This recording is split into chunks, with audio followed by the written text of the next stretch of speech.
तुम्हाला सांगतो आश्चर्य वाटेल, परंतु फॅन एसी याच्यात जर माणूस रमला आणि तो जर बाहेर पडला तर तो बाहेर फिरू शकत नाही. नुसत्या कूलर समोर जर माणूस बसला, कूलर आपलं सतत पाणी ओतायला लागतं. अहो, मराठवाड्यातली परिस्थिती, मी कळंबमध्ये गेलो होतो. 10 दिवसाला 8 दिवसाला पाणी सुटतं, म्हणजे पाणी येतं नळाला. ज्यांच्या वैयक्तिक बोरिंग आहे तेच फक्त सुखी, बाकी सगळे दुखी. आणि 7-8 दिवसानंतर पाणी सुटल्यानंतर त्या माणसानं एकदा आलेलं पाणी परत पुढचे 8 दिवस वापरायचं. माणसांना पाणी लागतं, घरात पाणी लागतं, त्या कूलरला पाणी लागतं. तेवढं कसं काय परवडणार? आणि सगळी मंडळी ही पाण्याचे जे जार मिळतात त्याच्यावर सगळे अवलंबून आहेत. त्याशिवाय थंड पाणी मिळू शकत नाही. किती भयानक परेशानी. बर, एखाद्याचं पाणी जर संपलं तर तो मेलाच, त्यांनी टँकर परत विकत घ्यायचं. म्हणजे नदीला काय, तिकडं डॅमला पण पाणी जरी असलं तरी, म्हणजे जे काही राज्यकर्ते, कारभारी आणि आर्थिक खर्च, या सगळ्या गोंधळामुळे लोकांना पुरेसं पाणी सुद्धा मिळत नाही हो. म्हणजे मला कधी कधी मी विचार करतो की लोक जगतात कशी याच्यापेक्षा लोकांनी सगळं ऍडजस्ट करायचं ठरवलंय. निवडणुकांमध्ये जसं वल्गना करतात ना, आम्ही हे देऊ, आम्ही ते देऊ, आम्ही असं करू, आम्ही तसं करू, काही करत नाहीत, काहीच करू शकत नाहीत, कारण सगळ्यांना मलिदा खायचा आहे. हा झाला एक मुद्दा, राजकारण सोडून द्या. दुसरी गोष्ट, ज्या शहरामध्ये मी गेलो होतो, ज्या शहरांमध्ये फिरलो किंवा ज्या भागात, आता तुम्ही हायवे पाहताय पाठीमाग, नवीन रस्ते झाले, पण जी काही जुनी झाडं होती सगळी तोडून टाकली. अक्षरशः झाडं तोडण्याचा राष्ट्रीय कार्यक्रम विकासाच्या नावाखाली झाला. ठीक आहे, विकास अपेक्षित असतो, रस्ते चांगले पाहिजे, दर्जेदार रस्ते झाले, खरंच प्रशासनाचं, सरकारचं अभिनंदन. पण झाडं नाही तो. कळंबमध्ये मी ज्या पद्धतीनं फिरत होतो, क्षणाक्षणाला झाडाची आठवण येत होती. मी धाराशिव मध्ये गेलो, शहरामध्ये क्षणाक्षणाला झाडाची आठवण येत होती. कुठल्याही गावामध्ये, कुठल्याही शहरामध्ये झाडं राहिलेली नाहीत. एकतर काही लोकांनी झाडं तोडली, आणि समजा नवीन कुणी झाडं लावली, समजा केलं वृक्षारोपण, सरकार बदलतं तसं नेते बदलतात, तसे त्यांच्या आयडिया बदलतात, झाडं लावली, साहेब त्या झाडाला पाणी सुद्धा कुणी घातलं नाही हो.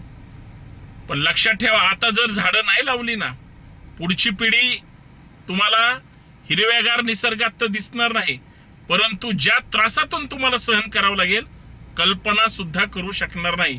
माझं स्पष्ट मत आहे. प्रवास करताना उन्हाळ्यामध्ये जितका त्रास होतो त्याच्यापेक्षा भयानक त्रास उन्हामध्येच ह्या उष्णतेच्या झळायामुळे होतो. ज्यावेळेस हिरवीगार झाडं हे अशी पाहतो ना, हिरवीगार एकदम, त्यावेळेस त्या झाडांची किंमत कळते. तुम्हाला सांगतो, उन्हाळा इतका कडक आणि इतका हे आहे, आता आभाळ आलंय त्याच्यामुळं तुम्हाला ती उन्हातली तीव्रता कदाचित जाणवत नसावी, परंतु इतका परेशान होण्याचा कार्यक्रम आहे ना हा, अतिशय भयानक. आणि तो अनुभवता येणार नाही, तो लाभ घेता येणार आहे अशी. मित्रांनो, या उन्हाळ्यातली एक मजेशीर गोष्ट सांगतो, आणि जी तुम्हाला खरंच मी सांगितल्यानंतर लक्षात येईल, ती म्हणजे सतत लागणारी तहान. वर्षभर माणूस जेवढं पाणी पिऊ शकत नाही ना, तेवढं या दररोज उन्हाळ्यामध्ये भरपूर पाणी पित. आणि आता मी फिरत असताना मला इतकं घाम यायचा, म्हणजे पाणी पिणार, चहा पिणार, ज्यूस पिणार, परत पाणी पिणार, म्हणजे कितीही जीवाची लाहीलाही झाली, तुम्ही पाण्याशिवाय दूर जाऊ शकत नाही.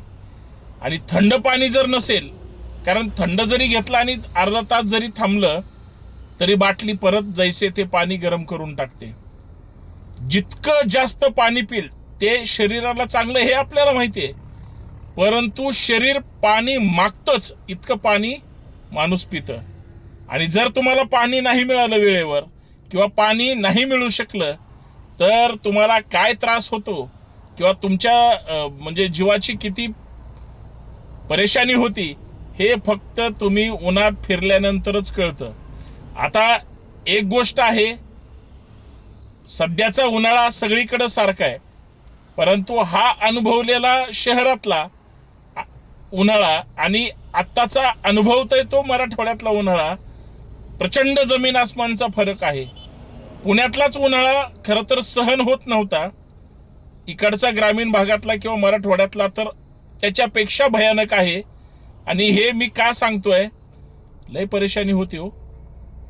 किती पाणी पिणार. म्हणजे मी एका व्यवसाय करणारा एक मित्र आहे, म्हणजे व्यापारी म्हणून आपण त्याला, तो सांगत होता आता साहजिक आहे पाणी जास्त पिल्यानंतर पोट फुल होणार, परंतु दुपारचं जेवण सुद्धा जात नाही, नुसतं पाणी पाणी पाणी पाणी. कित्येक लोकांना स्टोनचा सुद्धा प्रॉब्लेम झालेला आहे. काय करतात ते, सारखं सारखं कुठं जाणार, मार्केटमध्ये कुठं जागा नसते. हे मी काय सांगतोय, हा अनुभव तुम्हाला म्हणजे प्रत्यक्ष अनुभवल्याशिवाय कळणार नाही. सकाळी जो जेवण करतो ना, ऊन सुरू होण्याचे किंवा 10-10:30, माणूस संध्याकाळी 8-9 वाजता जेवणार. दिवसभर फक्त पाण्याने पोट भरतं. हे मला तुम्हाला खास सांगायचं होतं, कारण ही इतकी मजेशीर, गमतीशीर आणि शारीरिक दृष्ट्या एक वेगळंच काहीतरी घडतंय असं वाटणारी गोष्ट आहे. खरं आहे की खोट आहे. खरंच या उन्हाळ्याचा अनुभव तुमच्याशी शेअर करताना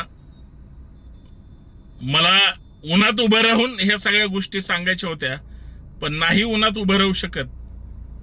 हायवेला आहे आणि असं वाटतं की लगेच थंड गार झाडाखाली जावं किंवा कुठं एखाद्या खोलीमध्ये जावं, पण नाही थांबू शकत.